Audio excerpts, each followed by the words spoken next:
Welcome to our channel. Today we how to save on copywriting with Grammarly step by step clearly. Start by creating an account on Grammarly's website. Visit grammarly.com and click on the sign up button. Fill in the required information or sign up using your Google or Facebook account. Once you're signed in, familiarize yourself with the dashboard. Open a new document by clicking on the New Document button.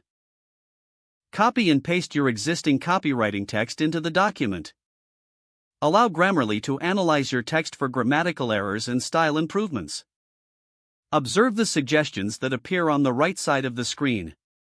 For spelling and grammatical issues, click on the underlined words for quick fixes. Consider the context of your writing and choose suggestions that enhance clarity and tone. Utilize Grammarly's tone detector to adjust your writing style as needed. After making corrections, review the overall readability score provided by Grammarly. Make adjustments to improve the score if necessary.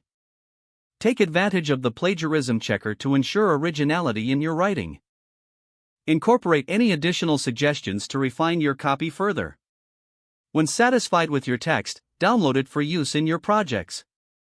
By utilizing Grammarly's features effectively, you can save time and improve your copywriting quality. If the page does not load, refresh the browser or try again in a private or incognito window. Make sure you are using the correct email address, then retype it carefully to avoid small typos. If your password is not accepted, use the reset option and create a new strong password you can remember.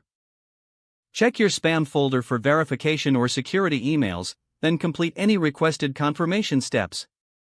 Enable two-factor authentication if available to improve account security and reduce unauthorized access risk. After signing in, review your profile details so your contact information and settings are accurate and current. If you see an error message, note it down and try again after restarting your device and internet connection. Log out when you finish, especially on shared devices, to keep your account and payment information secure. If the page does not load, refresh the browser or try again in a private or incognito window. Make sure you are using the correct email address, then retype it carefully to avoid small typos. If your password is not accepted, use the reset option and create a new strong password you can remember. Don't forget to like this video and subscribe to our channel for more step-by-step tech guides.